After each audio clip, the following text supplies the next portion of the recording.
Welcome to the Leading Type podcast with your host, Noel Coppins, and myself, co-host Scott Roy. Noel, how are you today? I am so good. How are you doing? Very good, thank you.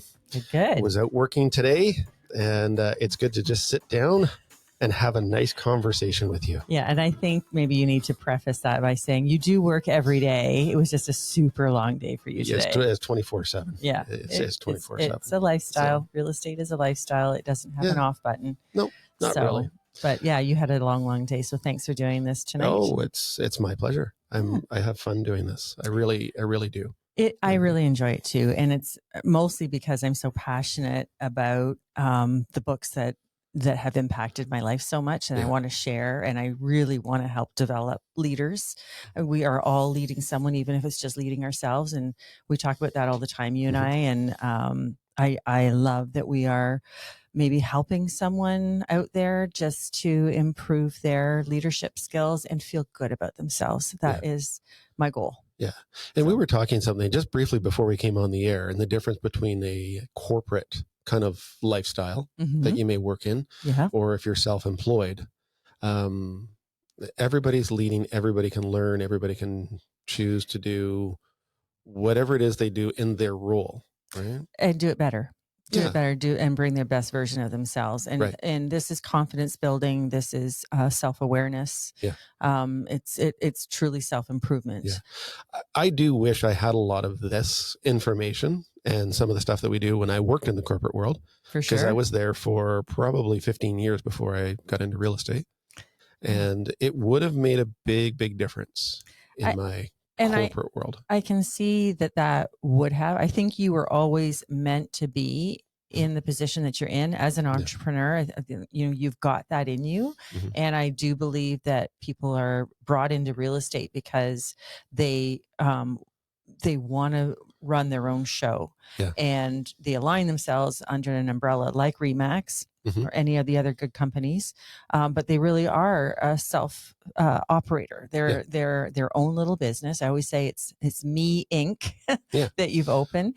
And while you could have done, of course, more in the corporate world had you had the right tools and resources, if someone was, feeding you the right. But I don't believe that leaders are feeding the leaders underneath them, if you will, or I don't believe they're necessarily inspiring or grooming them the way they should to take over their roles of the future. Yeah.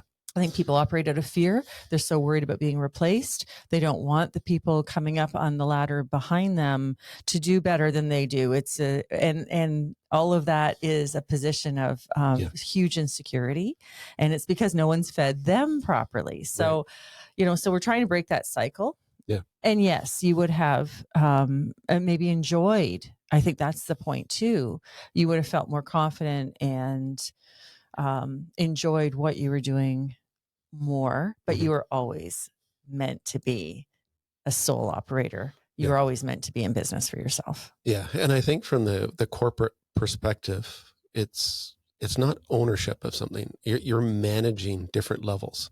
That's why you have management, you have middle management, you have people who manage. It's kind of like, it takes me back to that Dr. Seuss book about the watchers watching the watchers. It's a great analogy. It's very true. So, and Dr. Seuss was probably one of my favorite literary people out there. We will probably unpack some Dr. Seuss in one of our future episodes because one of my required reading for our group that I was teaching here at the company for the last couple of years in the Leading Leaders program was The Places You'll Go by Dr. Seuss. Yeah. Because there's so much wisdom packed into that story. Yeah. It's so beautiful. They're very, they're very heartfelt stories that come from that, which is a nice lead in. It's a really nice segue. I was going to say, you are lining me up so nicely here. Man, you really are my friend. Yes, I am. So today's episode is all about the heart. It is. And it's based on the book called Enemies of the Heart by Andy Stanley. There we go. Nice. I'm going to flash it a few times because this book, you know, when they say what's on your night table beside your bed, what book would be there for all of your life? This is the book that would be there for all of my life because it's a book you should go back and read again and again and again because it will help you correct course correct, I should say, as you go through life, managing your heart.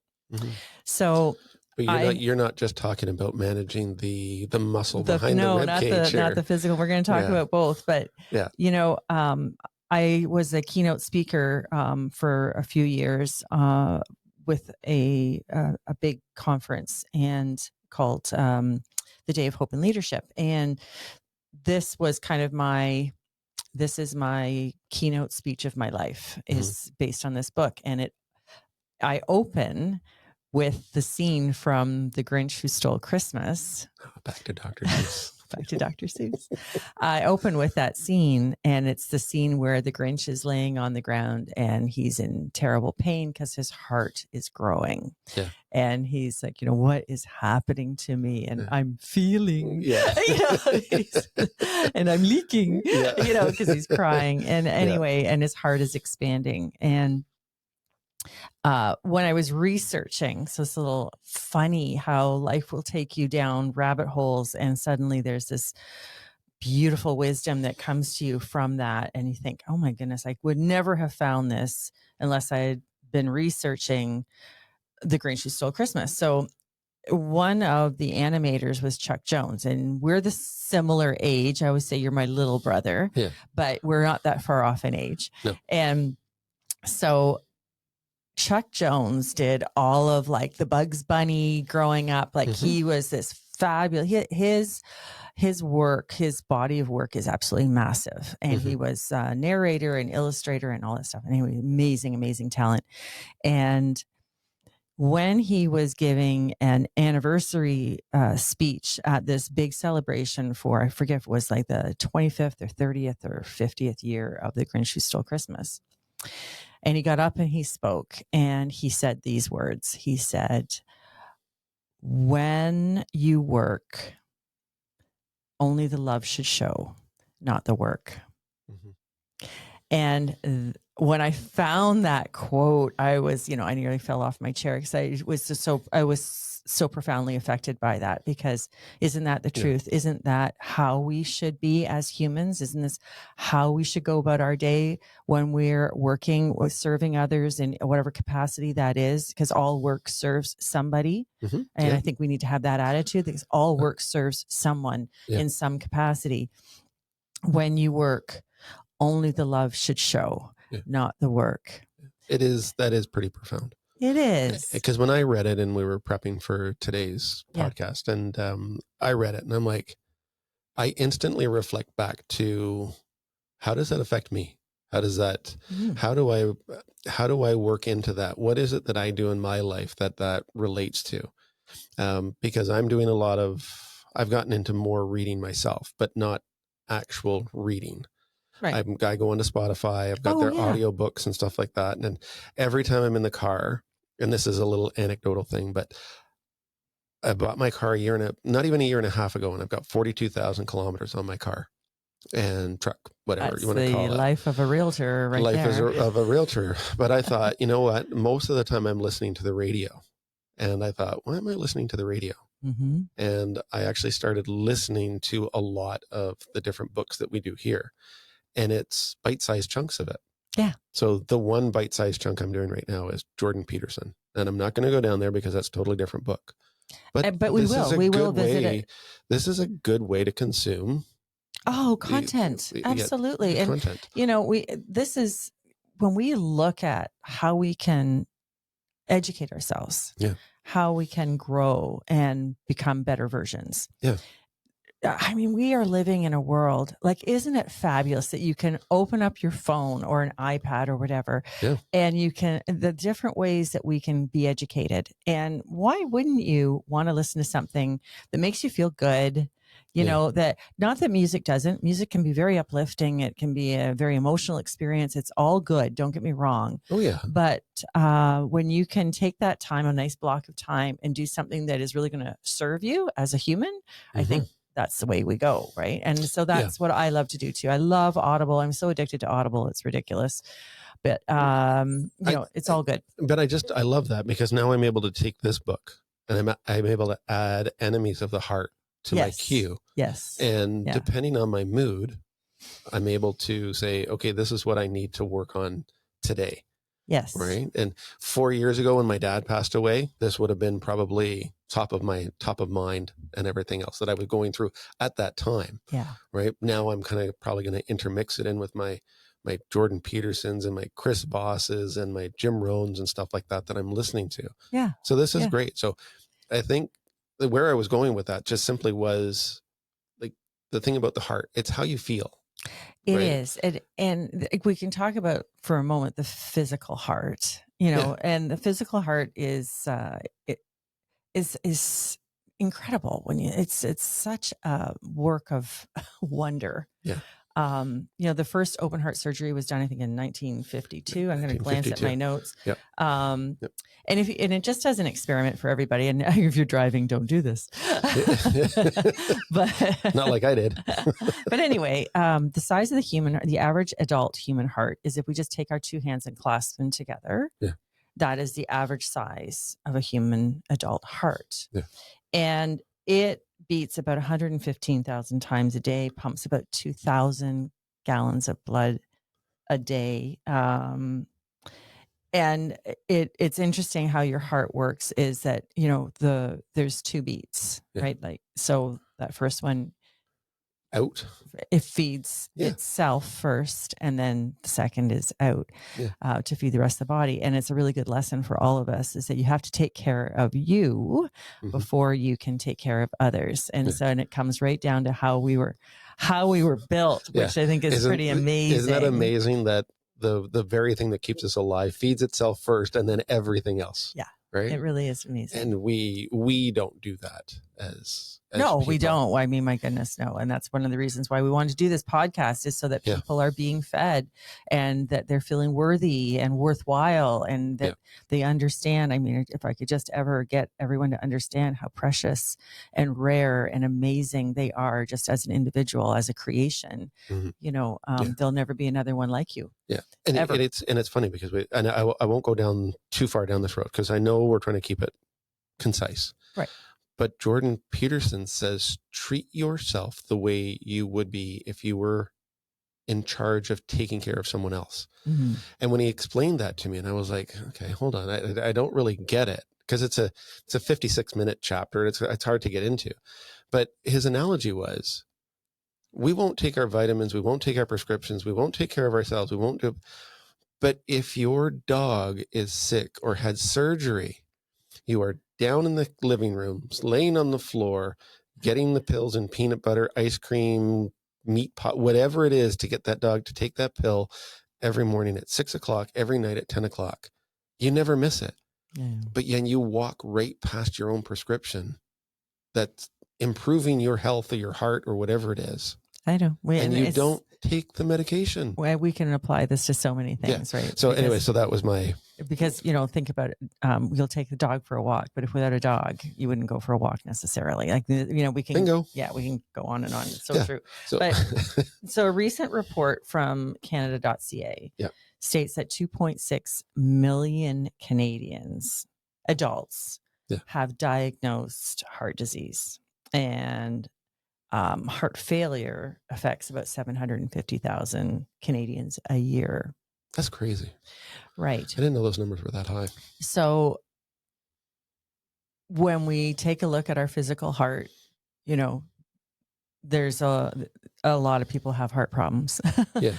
when we take a look at the other heart that we want to talk about today, which is the source of where all our feelings and emotions and values and principles and kind of everything that kind of stands for who you are, that heart. Yeah. I think we could add zeros to the number in terms of how many people have heart problems. Yeah. Right. Because and have let's say heart disease. And that's what Andy Stanley's book is about. It's about there are 4 main enemies of our hearts. And those 4 enemies are undermining our health, our heart health. Because, you see, at the end of the day, everything that we process, every data point, everything that happens to us, every interaction, every comment, every decision we make, everything has to go through our hearts. Yeah. On the way to where it's going, it transgresses through our hearts. And when it goes through there, it's being affected by all of the stuff that we've got stored up there. Yeah, that's the technical term, isn't it? Stuff. But it really is the most critical part of us, both both on that physiological side, but on that emotional and spiritual and intrinsically human side of us. The heart is where everything happens, and we can have a lot of damage in there from past experiences, from words spoken over us, from decisions that we've made, things that we've done to others, from things that we haven't received that we felt we should have, from, we just go on. And so it's really, really important that we recognize this collection of our thoughts and decisions and values and perspectives and everything is all really that place where everything has to go through. I think you're exactly right, because everything we do, and I can think of as you're talking to me and we're sitting here and I'm listening to you and I'm absorbing what you're saying. People say probably, I'm going to say half a dozen times during a week, my heart breaks for those couple. Oh yeah. My heart breaks for him. Yeah. My heart aches for that. I feel like I'm being crushed and I can't breathe. And it's things that happen on a daily basis. And it's not your physical heart that's breaking. It's not anything like that you can do some damage to it. But you're absolutely right. It's like that little, I keep thinking, every time you say it, I keep thinking of it. It's the little paper cutout one we made as a kid, and you painted it red. You put a little arrow through it, and you gave it to the girl that sat next to you in class, right?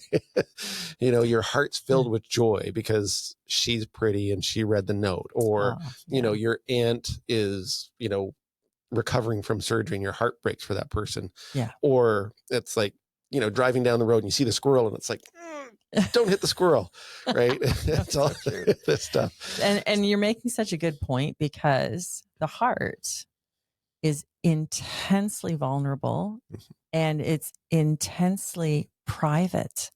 This is a really deep, private place in our lives where only you venture. Mm-hmm. You're in control of it, but at the same time, it has so much control over you. And we need to do heart surgery. We need to evaluate and analyze and get in there every once in a while, which is why this book will always be within arm's reach of me. Yeah. Because every once in a while, you need to go back and analyze what is the condition of your heart. Mm-hmm. And this is not a fun thing to do. Incredibly painful and scary. It comes with all kinds of negative feelings like shame. But if we don't get in there, these emotions that can take root and grow like a bad weed in your heart. Like you have got to cultivate a healthy heart all the time. While you're cultivating your very healthy heart through good exercise and nutrition and good sleep, the other part of that heart that we're talking about, we have to equally take care of it. We just can't let it do its thing on its own, because it is that collection of emotions and feelings and like I say, like intensely personal. Like, I don't want you seeing the condition of my heart. I can put on a really good mask. I can put on a really good face. Yeah. If you saw everything that was in there, yeah. Right? Yeah. Like and I don't care who it is. I don't care who it is. Your mother, your husband, your wife, your child, your best buddy. Yeah. You know, no, like, for sure. I cannot let you in there, because if you see what's in there, you're not going to be my friend anymore. You're going to say, she's an awful person. Like, you're going to judge me. You're going to be disappointed in me. You're going to say, how can she have that stuff in there? Like, what the heck is her problem? What is wrong with her? And the problem, and so it's so subjective. Like, it is something that we guard. And that's why in the Bible, it talks about guarding your heart, but it's a warning, because we have to guard our hearts against the awful things that come in, but we also have to guard our hearts from ourselves, because, we are so afraid of showing what's in there to other people. And so we've got to guard it so that we can show it, right? Yeah. Because if we don't clean it up, it's a real ugly mess. It's probably one of those things you'd probably rather public speak in front of 1,000 people naked before allowing people to see the real you, right? Because, I think we talked about this before, right? That's a terrible. No, I've got to go back there about the public speaking in front of 1,000 people naked. Yeah, I'm like, nobody, and I mean nobody wants to see that from my perspective. Yeah, listen, nobody wants to do nobody that. wants me to see me up there. No. So anyway, but it is where our truth is, right? Yeah. It's where the real us lies, and we're broken. I don't care who you are. Nobody, you may look at somebody and think, oh, they got it all together. They look so perfect. They got a perfect life. It's textbook perfect. Oh yeah. Guess what? It's not. There is no one getting out of this world here without scars, without history, without pain, without regret. Yes, life has lots of joys and beauty to it. 100%. We got to grab onto that with all we got, because the flip side is, hurtful and hard.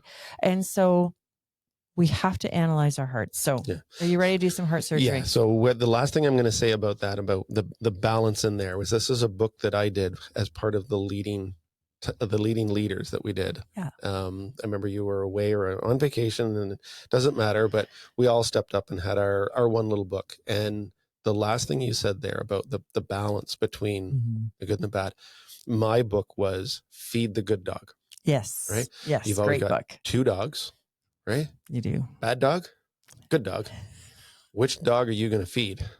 That's the one that's going to be the healthiest. That's the one that's going to be, the most robust dog is the one you feed the most. And if you feed the good dog. The truth, whatever you feed will grow. Right. And whatever you deny. Exactly. Will die. Right. So this is all about feeding. It's about taking care of. What you take care of gets better. What you feed gets healthier. Yes. What you look after it feels good because you're paying attention to it. 100%. But at the same token, what you want to remove, what you want to kill in your life, what you want to deny a place in your life, you have to starve. And how do we starve that? Well, we one of the ways is, we are aware that we have this in us, and we're not going to perpetuate that same cycle anymore that keeps it growing. Right. In our lives. And because these things do get magnified. And this is the point, is as you become an adult, as you grow older, and all these experiences are adding up in your life, our hearts are growing, and what's in there gets magnified. And as we start doing heart surgery on ourselves, start taking a look at what needs to come out, our awareness becomes much greater. And that's a good position to be in, because it means you're going to recognize stuff now that you weren't recognizing before. And I'm going to talk about that. But okay. All right. Go ahead. So the first one that when we went through this, the first one you were talking about was guilt. Right. Because so the four chambers are guilt, anger, jealousy, and greed. Okay. All right. And that's, I'm going to have to stay away from the last two. Well, so this is what's interesting. Okay. So most of us would love to say, I don't have a problem with anger. I don't have a problem with guilt.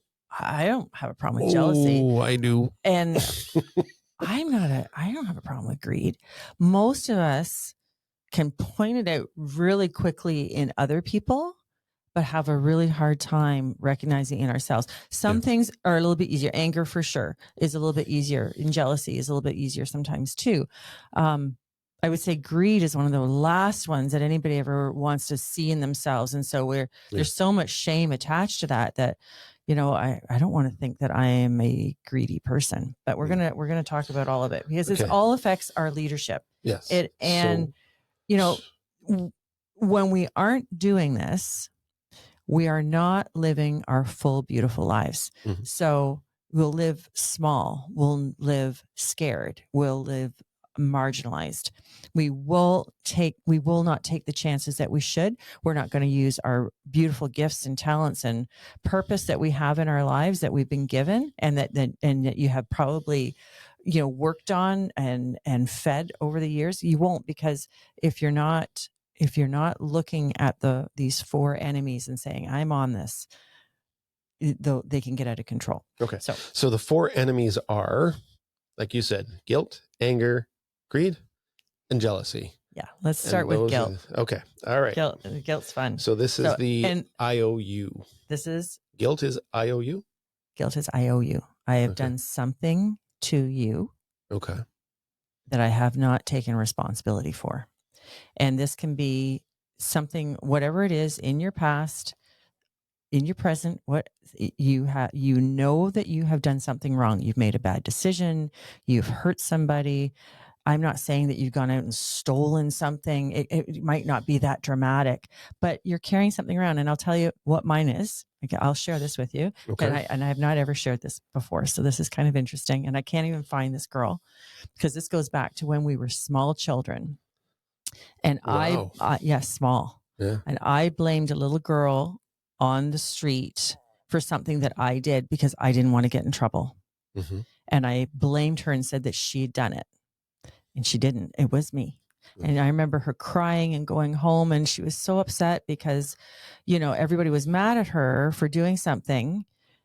And she never did. And she had that righteous indignation. She had every reason.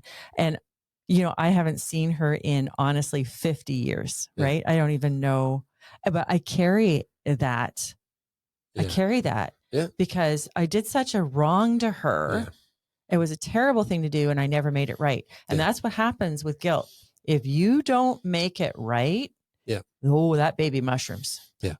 It does not, you can try and cover it. People try to cover, and this is where we get into problems with addiction and all kinds of stuff, right? Because you're trying to cover something that can't be covered. You're in the wrong way. The only way to deal with guilt, the only way, is confession.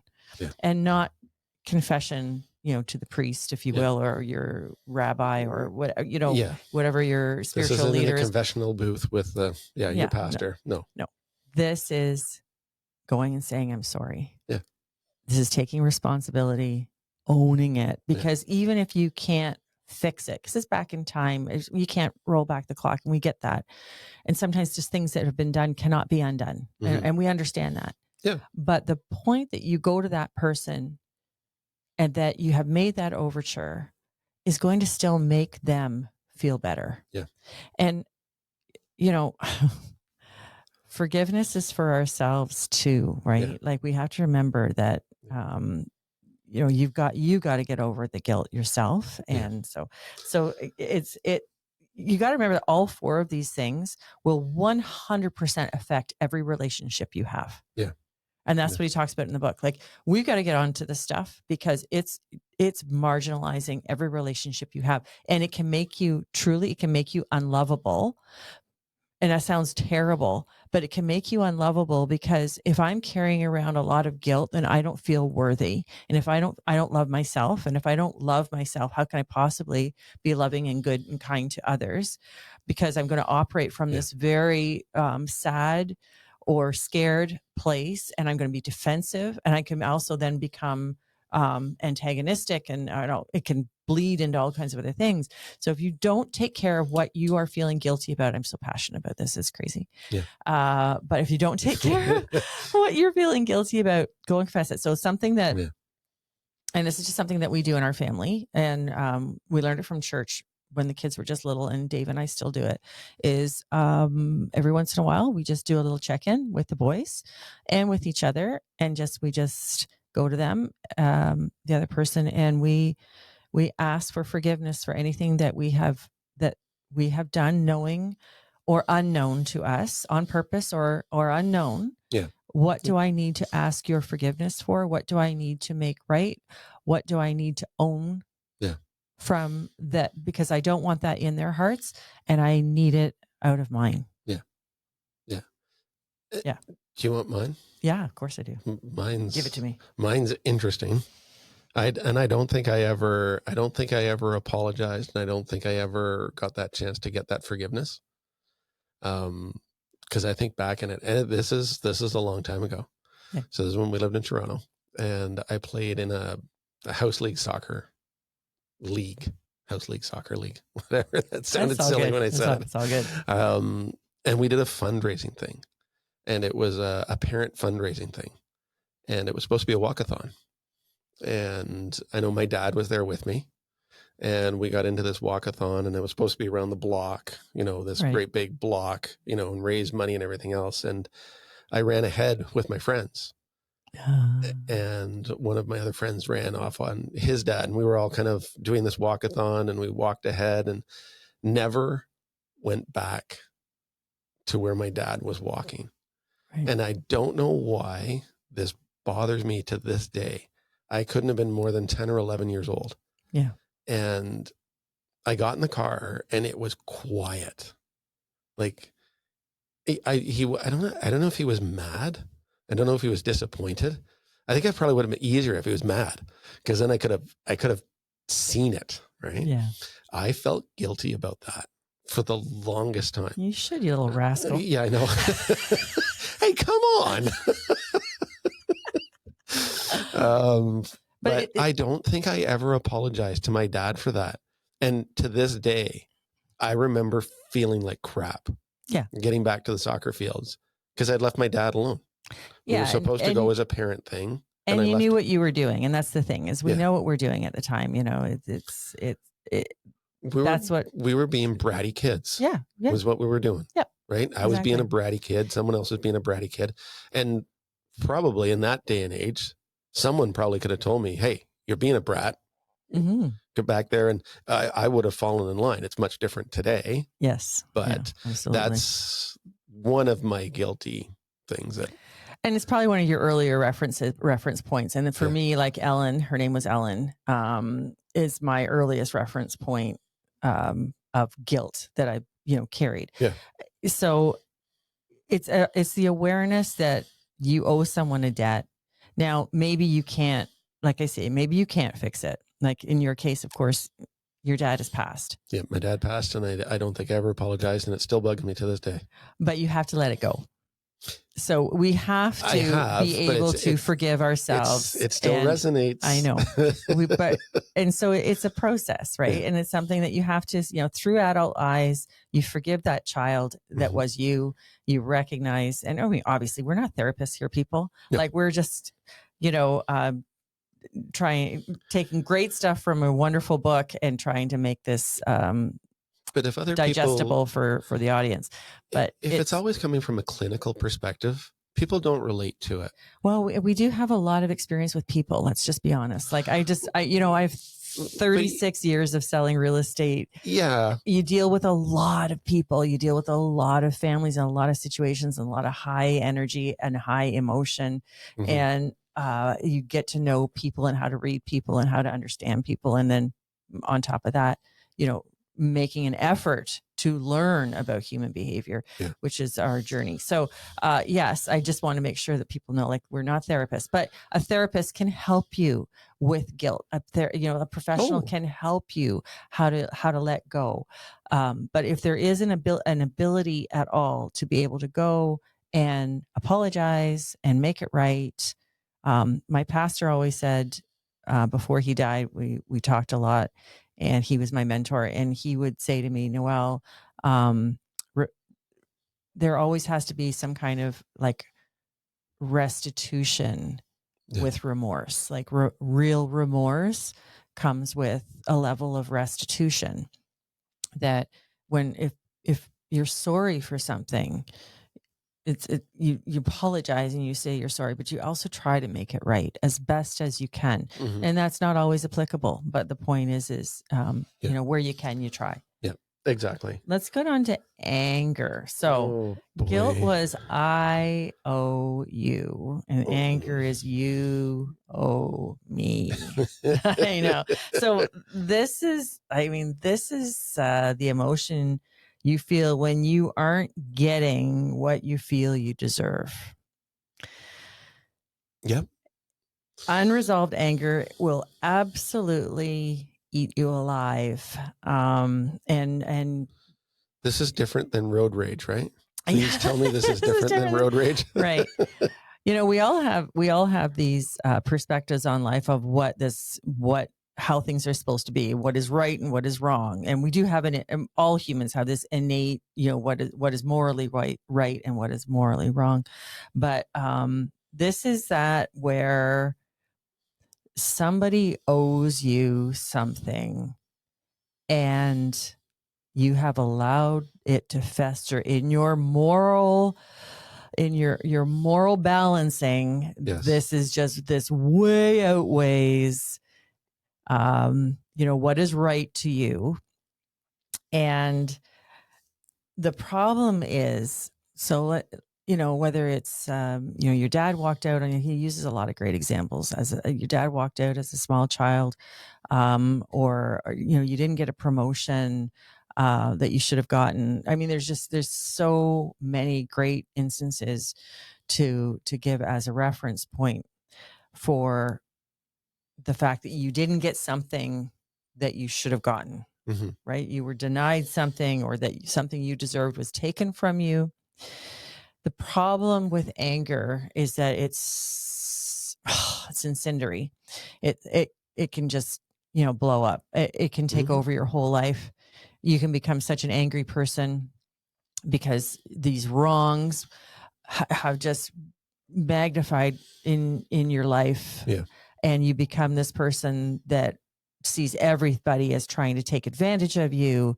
Everyone's out to get you. Nothing goes your way. Yeah. Exactly. Nothing goes right. I mean, we all know this. Yeah. The problem is you can't turn back the clock. You can't. Again, how can that person give you back what you feel you deserve? First of all, it's your perspective on what you feel you deserved. Yeah, I think there's a lot of perspective coming in here too. Yeah, but you can't have a deadbeat dad, the dad that walks out on his family and small children. Yeah, you can't go back in time and have a do-over. So how does one deal with anger? And the only way that we can deal with anger is through forgiveness. We have to let it go. And I mean, there's instances, I'm dealing with an instance right now that I have a lot of anger towards because something is being done that isn't right. And I'm upset about it. And it's wrong. Yeah. But I can't have this consume me night and day and night. I have to let go, because forgiveness is something you do for yourself. You have to let it go and walk away. I like, when you're upset, what do I often make you do? I make you get up and go walk or get out of your chair, get out of that stuck spot that you're in and try and get some perspective. And over the years, I've had agents come to me that have had like terrible wrongs done to them. I mean, terrible wrongs. Yeah. And we see it all the time. We see it from the public. We see it from other agents. I mean, it's just, we're in that business. Yeah. And I will make them go and expand their horizon. They need to go and get perspective. Go into Toronto and take a look around. Go on, go somewhere where you can even just see, like, high on a hill that overlooks a landscape. You need to go and expand your vision, because anger makes the world teeny tiny. Mm-hmm. And you get this laser focus on that one problem. And the more we talk about it, we give life to it, and we're giving life to something. We're allowing people, a situation to have all this power in our lives, because we keep talking about it and telling everybody we know how much this is upsetting us. And then until everybody was like, but we've given them so much power. And a lot of times we've given people power who aren't even with us anymore. Yeah. And thank goodness they're out of our lives for one reason or another. Yeah. And yet they're still controlling our lives. Yeah. Why are we letting someone from our past that hurt us control us still? And sometimes it's not even someone from your own past. It's someone from someone else's past. Right. That you can't get your... So, sorry, when I say you, I don't mean you. Yeah, I know that. It's quite often I'm talking about myself. We're using you as it's a universal term. It's a universal. Okay, so here's the thing. So I'm going to go first this time on this one, because this is something that's close to my heart. Oh. You're so punny. So of late, if any of my family members are listening to this, they'll understand. And I mean immediate family. I'm talking wife and kids. Right. So they say that I'm on a short fuse.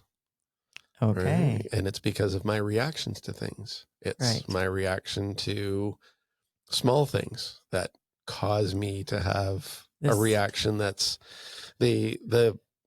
the reaction is something drops on the floor, and the reaction is it's an atomic bomb that goes off. Outsized responses. Right. And and if they're listening to this, and they will listen to this, maybe they're all sitting there going, yep, that's him. But it's something that until I sat down and spoke to my wife and said, this is what's going on. Mm-hmm. Right. And I said, I can't necessarily sit down and speak to the kids yet. Right. Because in my mind, I'm like, I don't want to explode again if I don't get the response back. Okay. Right. So it was kind of this volatile little situation. Nothing major, nothing bad. But it was just triggering. It's triggering. And it's one of those things where it's like, when I look back at it, a lot of it is self-inflicted too. Oh, it is. Like, you've got to be really careful. Like, that's why we're doing heart surgery today, Scott. So it's self-inflicted. Mm-hmm. But I guess I would look at it and I say, I'm cognizant enough and I'm self-aware enough to know that when they said, you can't react this way. You can't be angry about everything. You can't be angry about that. And I'm like, try it from my situation. Try it from my shoes. Try walking a mile in my shoes. Right. And it's like, well, they can't. Nope. Right. So in your role, okay, yes, some of this is on me to do it, but it's also on me to fix it too. Right? And it always is. Right? Like it's, we have no control over other people. No. We can only control our own responses. Yeah. And if we want to be leaders, if we want to have our best foot forward every day for others, in order to be able to bring our best to the table every day for the benefit of the population, for the benefit of society, everyone contributing, we have to do this work. Yeah. We have to dig out, what is the root of the anger? Right. Where is this coming from? Yep. And pull it out. Yeah. And get rid of it. But here's the interesting thing. is the reason why, maybe not the actual reason, but part of it, I didn't want to speak to the kids directly about it immediately, was because I kind of knew their reaction, right? And then when I sat down and I thought about it, and I was like, they're not reacting any differently than you've been doing for the last 6 months. Right. So where are they learning that from? Oh yeah. Observed behavior.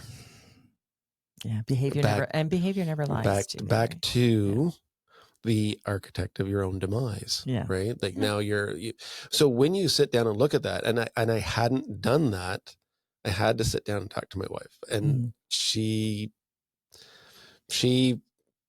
wholeheartedly took my rant for an hour.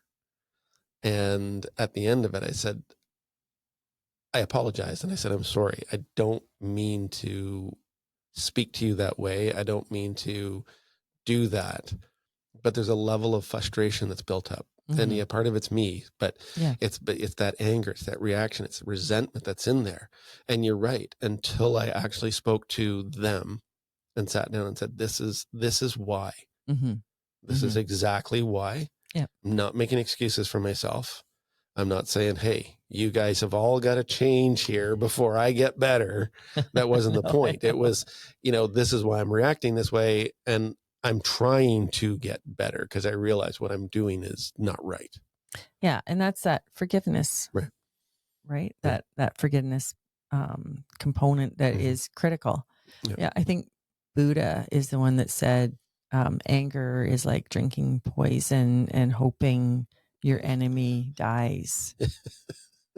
Right? Like, we have got to recognize where this all comes from. Yeah. And recognize that the people that owe you probably cannot pay you back. So are you going to live your life in the rearview mirror? Yeah. Or are you going to move forward, forgive, forget, let it go, and enjoy your big, beautiful life? Yeah. Right? And do good for others. Yeah. Because all of this comes down to, and you'll see this underlying theme in the book, is about generosity. Because a life well lived, a heart in good health is encased in a person who's doing good stuff for others. Yeah. They're generous with their time, talent, energies, and resources. Yeah. They're going out of their way to be good to other people. And that perspective heals guilt, anger, and what are we on to? Well, we're going to go to jealousy. I'm going to save greed to the last. Ooh, jealousy. See, now when I read this one, it's not what I thought it was. Oh, okay. All right. Like, life owes me. Yeah, I didn't think of it that way. But that is what usually jealousy is, because it's like, okay, how come you got what you got and I didn't get it? Like, how come? Yeah, that's kind of okay. That's kind of more of what I'm. Yeah. Yeah. Like how come, two siblings raised in the same household, one turns out one way, one turns out polar opposite. How come that can happen? How come? So the sibling jealousy and all that. How feeling like, how did this happen? Life wasn't fair. Yeah. How come you got the promotion and I'm still stuck in the mailroom? Yeah. And, back to the corporate world. I know. I'm just saying, like, there's just, how come the girl who looks like she's still 30 years old has had 6 or 8 children, you know what I mean? And can still fit in a size 0 jean and looks like $1 million. Like, how come you got the great genetic pedigree and I didn't? So it's about being mad at life. It's about being mad, angry, just feeling less than, and this comparison trap, like it's constant. And in our business, like we are consumed with comparison. If you're in any kind of sales business, you're consumed with comparison. Oh, It's yeah. terrible. But you're constantly comparing your numbers against the leaders in the company. You're looking at, how many sales they've done and what are they doing right? And how come they got that transaction? How come they got that listing? How come they got that sale? And I'm struggling over here and I can't seem to put anything together. And, the jealousy breeds very, very well in a sales environment. Yeah. Where you view your competition as outside of yourself, which you should never. Your competition is you, and that's it. Yeah.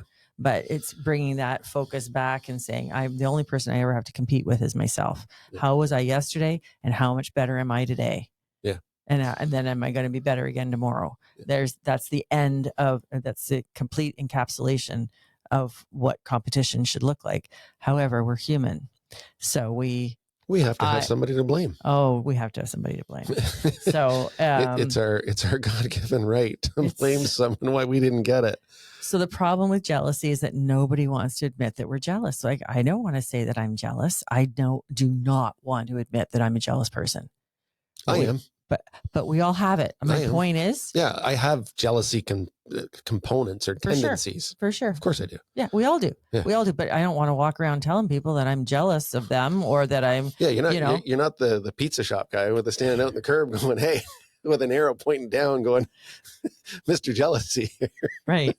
Sorry. But no, the point is there's always going to be, I don't care what you've got in life and how talented and how successful and how many cars you have or planes you drive, or I don't care what you've got. Yeah. Somebody will have more. Yeah. There's always someone who has it more than you, who has more stuff, who has more success, who has more happiness, who has more, just more. Yeah. And you'll never, ever, ever get to the end of that. And so make peace with it. Yeah. Recognize it inside yourself. You're absolutely right, because I see it again in my family. Mm-hmm. Right. And we have, I would say both my wife and I have siblings that are very obscenely successful. You do. I know you do. Well, that's why I was using a sibling thing. Yeah. No, I'm kidding. City Mouse, Country Mouse, all the way. That's one of my favorite growing up books. But it's one of those things where when we sit back and we look at it, if you just looked at it on the surface, you'd be like, what? Okay, hold on. Yeah. This can't just be I showed up at the right time on the right day and my life turned around and I'm completely successful and everything else has fallen into place. That can't be the case. Right. So you look at one small component, you look at one small silo of their life. Yes. And it's very easy to focus in on the cars, the superficial, the money, the superficial. Yeah, exactly. Like the outward presentation. When I designed my kitchen, I had this put in and I had that put in. And I'm like, you still cook in your kitchen? Right. Yeah. Guess what? I cook in my kitchen too. Right. So the oven does the same thing. It's pretty cool. But here's the thing that water comes out of the tap. Yeah. Anyway, it's the same tap, but that's where we get caught up, is on the superficial. Inside, what's going on in their lives, in their internal being, can be an absolute mess. Exactly. Right. Exactly. That's exactly what we might not have healthy relationships. The point is we're not supposed to be judging and weighing, but we all do it. Yeah. And so just admit that you do it. And here's the antidote to this. Okay. I probably need the antidote. We all do. We all do. And I don't want anyone feeling like this is something that you're going to feel kind of like phony about, like artificial about, like I've got to fake it. Because when you start to go out of your way to do this, it will start to feel very natural and it's going to make you feel so good. Mm-hmm. So what you have to start doing is that person that you're jealous of, you have to start celebrating that person. When you see them show up in their brand new whatever, you have to be genuinely happy for them and say, you know what? That is a beautiful car and you deserve it. When your size 0 friend jumps out of having a baby and 2 weeks later is back in her size 0 jeans. Yeah. You know what I mean? You have to celebrate it and say, I'm so happy for you. Like, look at you. You're amazing. when you take yourself out of that place of insecurity and make the decision that I'm just going to accept the fact that other people have different circumstances than I do. Mm-hmm. And there's always going to be someone that even that someone is going to be jealous of, because in that person, I mean, this is just like, how far do we go? It's like, it's an endless web. Yeah. Because, you know, and you might be so surprised when you start to do this, that they come back to you and start saying stuff to you about what you have or what they're celebrating about you. And you're like, me? Yeah. I am a loser compared to you. Lowly me. You know what I mean? And but they'll maybe say something, you know, like, I've always admired this about you, or you've got this part of your life so together. I wish I did, or whatever. The point is you're going to be amazed at how people view you so differently than how you view yourself. Yeah. But the main thing is start celebrating others. Get your focus off of you and what you don't have or what you feel the lack in and what you feel like that you just don't measure up, and start celebrating those people that you think make you feel that way. They do not make you feel that way. You make you feel that way. Mm-hmm. Yeah. You make you feel that way. God, I'm going to have a tough time on this one on the way home. I know, but it's the truth. And you know what? I who doesn't struggle with this? But you just have to be honest with yourself and say, yes, I am jealous. I am jealous. Yeah. And of this or that or whatever it is. And oh my gosh, why am I jealous of this? This is so stupid. Yeah. You know, because once you bring it out into the light, you're going to see how small it is. Everything that you bring out into the light, but what you keep in darkness, what you keep hidden, what you keep tucked away in that little corner of your heart, and you allow it to fester and breed and spread. Mm-hmm. As soon as you bring, it's like nightshade. As soon as you bring it out, it's true, and it kills you too, right? As soon as you bring that out into the light, right, perspective is born, and it's like, okay, you know what? It's okay. Yeah. And I'm fine. And you know what? It's beautiful. And I'm glad they have it. They deserve it. Yeah. And it's all good. It's all good at the end of the day. It's just stuff. Yeah. It is amazing though, when you do stop and you really, really look at it. Mm-hmm. And the one of the things that we deal with is the interaction of our two families. Mm-hmm. And it's the kids and how they interact. And I'm like, wow, that's no amount of money has bought you an ounce of respect from your kids. And that can happen, right? Yeah. You got to be careful what you're saying here, buddy. Well, no, but I only I'm going to kick you under the table. But do you know what I mean though? Yeah. I mean, have you ever, you must have experienced that some of the very successful people in this world are successful for a reason. Oh my gosh, because they've sacrificed other components of their lives. Thank you very much. In order to get to that level. You just don't show up, and you know the overnight success is not the truth. But you've given up. You've given up either time or vacation with your family and your kids. You've given up family time. You've given up personal time. You've given up. There's something you've given up in order to get to that level.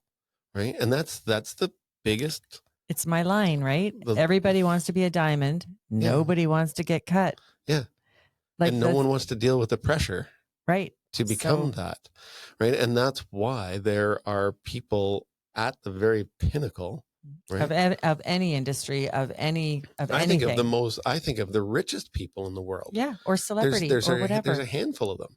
How many celebrities can you think of that you admired or said, oh my goodness, you know, that lifestyle, and then realize that they're on their sixth marriage? And not to say that is wrong. Well, it's pretty wrong. But there are components of this, is that when you have your partner, your wife, your spouse, your husband, your whatever that is, that's kind of your rock, right? Like I look at that as being that's your rock. It's foundational. Yeah. And that's, you know, everything, like you say, it comes at a cost. Yeah. Right. And so I think with jealousy, it's taking a look in your own heart, seeing why is that there? Yeah. Where do you find yourself lacking? And what can you do about it? Yeah. While you're celebrating that person that you are jealous of, or that Yeah. thing that you're jealous of, Yeah. working on yourself at the same time to overcome that. Now, I'm not saying you suddenly start starving and eating grapes only, so that you get down to a size 2. I'm not talking about that, but I'm talking about celebrating that you are a wonderful, masterful, beautiful creation in your own right. And we aren't all built the same, and we're not all going to have the same outcomes in our lives, but celebrate what you do have and be grateful, because I think grateful is the secret sauce to all things. Oh yeah. I mean, you know what, when I mentioned that comment earlier about there's no amount of money that can buy you an ounce of respect, it's because we look at it within our own family. Yes. Within our own family. And we say, you know, our kids are this way. My sister's kids are another way. And my wife's kids are a completely different way. But yet we're all your wife's brother's kids. My wife's brothers. What? Not your wife's kids. Your wife's kids are your kids. Yeah, I guess my wife's kids are my kids, right? Yeah. And they're pretty freaking awesome, just so you know. All of a sudden, my family tree looked like a ladder there, didn't it? It really did look funny. Oh, lastly, okay, move on. Lastly, I'm not making that point again. Greed. I owe me. I owe me. Okay. Greed. So easy to spot in others, virtually imperceptible in our own lives. Nobody wants to admit that they're greedy. I'm not talking about going up for the second helping from Thanksgiving dinner. Okay. I'm not talking about, goodness. You're welcome. I'm not talking about taking the last slice of pie. Double thank you. I'm not talking about that. Okay. I'm talking about, it's not a financial issue either. It's so deeply in our hearts. It's caught up with what we think sometimes can masquerade as wisdom, and is usually just fueled 100% by fear. It's fear of the unknown. It's fear of the future. It's trying to build a security around us that nothing can ever fail. And guess what? Yep. There is no security that you can ever build that will protect you from absolutely everything. Yeah. There is no such thing. You are always going to be vulnerable to failure. You're going to be vulnerable to things being taken away from you. There is going to be that component that you just can't measure for. And get used to it, get comfortable with it, and understand that's just part of life. Greed is usually, like I say, 100% based on fear. I'm so afraid of losing. I can't let go of what I have, and I need more, and I need your share, and those guys over there, I need their share too. I need all of their shares, because I have to make sure that I'm okay if things go wrong. If things go wrong, buddy, things are going wrong. It does not matter how much you have. Anybody can blow up. So get used to the fact that greed is in all of our lives, because most of it masquerades. You know those people, and it masquerades as wisdom. You know, they're not generous people. They're careful. They're frugal. We have lots of nice little names for them, right? Like, thrifty. Such a lovely word. Thrifty. Remember the store in the 80s? Yeah, I was going to say Thrifties. My sister worked there in the 80s, very early 80s. It's amazing. We're having this really intense conversation. I know. But hey, okay, so where's Thrifties now? Yeah, bankrupt. That's a perfect analogy. My point, and I'm not saying that you give everything away, like, no, you know what I mean? You don't like give away the farm. I'm not saying that. But what he talks about with this is a heart condition. Again, it's that it's me. Yeah. And nothing left for you. It's taking not just my share, but your share too.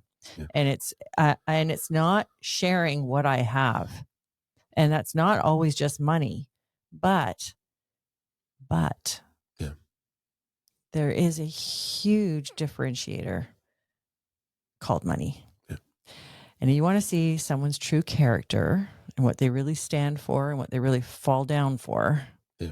Try to separate a man from his money, and you'll see it pretty quick. Yeah. And it's fascinating. Yeah. But people are funny when it comes to money. Yeah. I think the one that is the most telling is the estate. Oh my gosh, yeah. The estate. Yeah. Right. As soon as it's exactly bang on to what you said, is because they see it in everybody else at the table. Yeah. They don't see it in themselves. I know. I'm here to help the family, but where's my cut? Yeah. Right. And that I've seen and heard more things and more families be destroyed because of that. Oh my goodness. Because Uncle Jim didn't get what? Yeah, no. I was supposed to get the Firebird car. I was supposed to have this. This was supposed to be given to my daughter. Right. And I guess that's kind of where that. So in our business, we see so much greed, and it's very uncomfortable, but we do see it. And I think there's probably not a lot of other businesses that tap into so much human greed as we do. Mm-hmm. And of course, we see it in the arena, especially of estate sales. And you're absolutely right. And you talk to lawyers and they'll tell you, like, they cannot believe what they see people fight over and what they see the people spend before it's even theirs. And they consider it theirs before that person's even passed away. It's just absolutely grotesque. Yeah. But again, here's the thing. It's in all of us. This is something we all have to fight. So what Andy suggests, and I believe this 100%, the best antidote to greed is a planned, prioritized, systematic giving process. So I'm not talking about the random acts of kindness. That's a lovely thing to do, and that'll make you feel good, and it's beautiful, and please do it. Mm-hmm. Or those one-offs that you have an opportunity to do. That's all, again, really, really great. I'm talking about a plan that you prioritize and that you monthly, bi-monthly, whatever it is, paycheck, every paycheck, whatever it is, you systematically give. This is why we did WeMax, children's charities. This is why off every deal you give. And it's to give back to the community, to buy health equipment at the hospital, to build the pediatric cancer center at Hearth Place.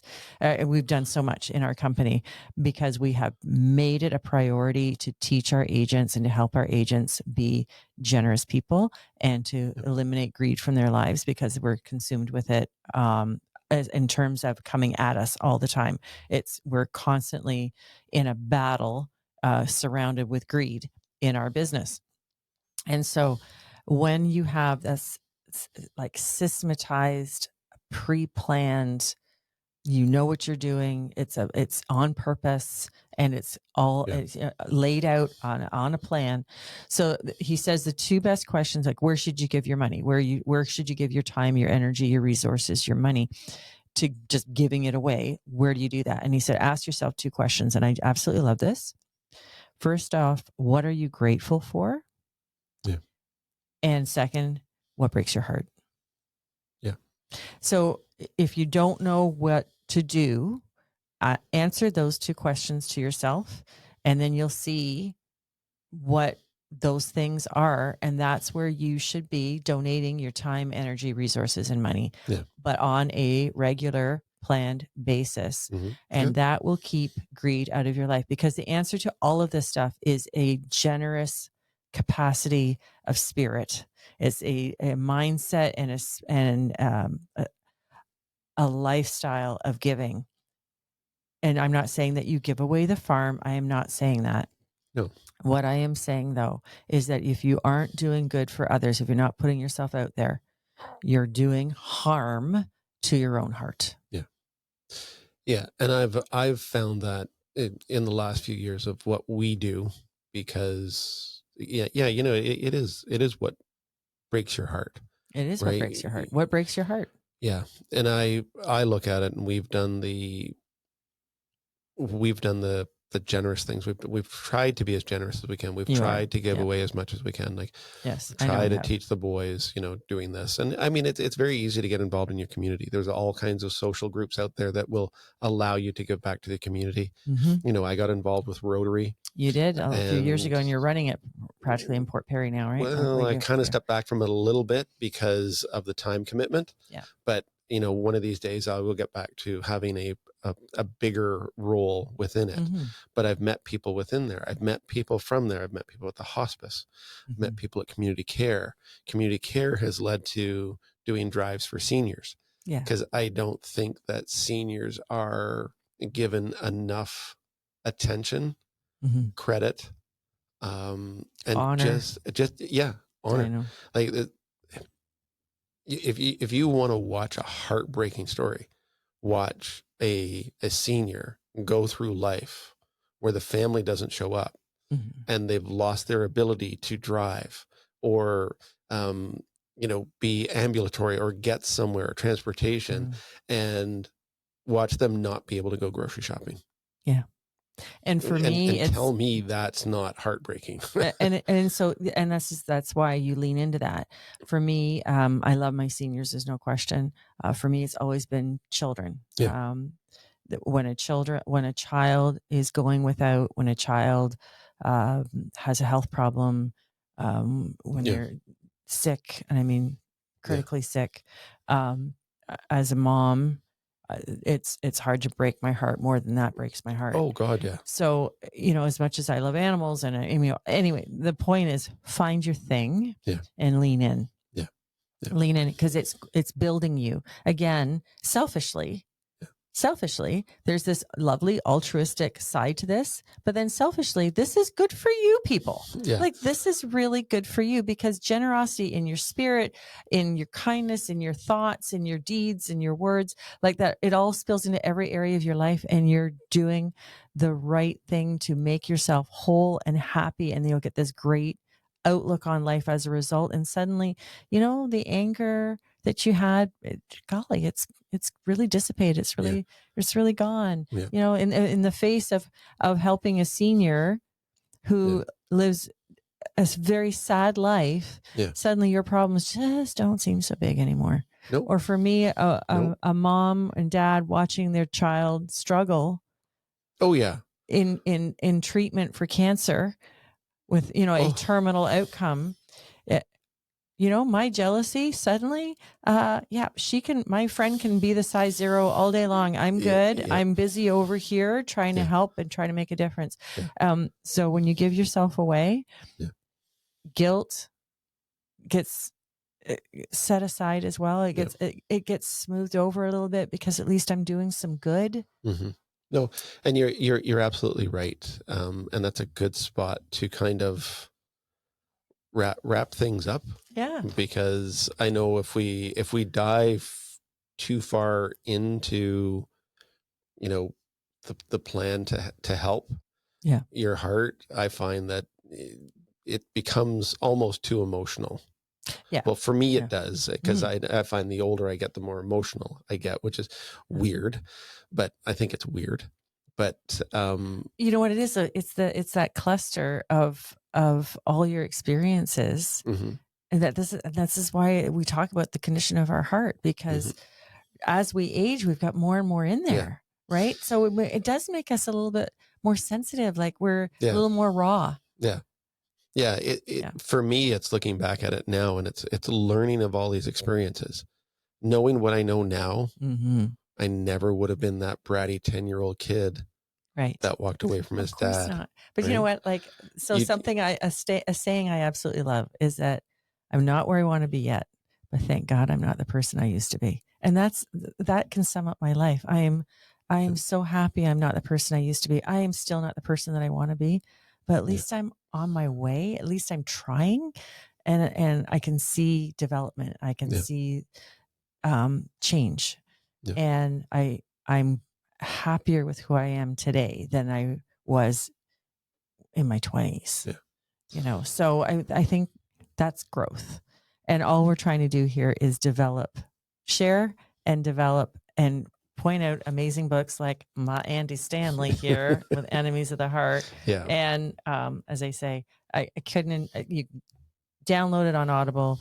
You can see him on YouTube, and he has a huge following because he's a pastor of a mega church in the US. Yes, it has a huge Christian component, but this is applicable for everybody. But we can all learn. Yeah. I don't know why we have, when it And that we not even going to go down there. We have so defined rules and regulations when it comes to your faith. Right. And I think the main thing is that we have faith. The main thing is that, that hope is alive.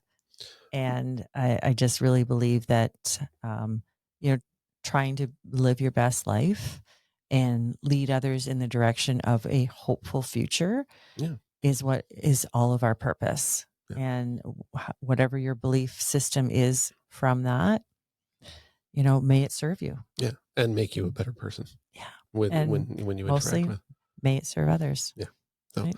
So let's wrap it up there. Thank you very much for today's episode. This was great. Thank you. That was touched my heart. A couple of things in there I didn't think I was going to be talking about. Is it growing 4 times? It's 4 times its normal size. I'm going to call you the Grinch. No, you can carve the roast beast.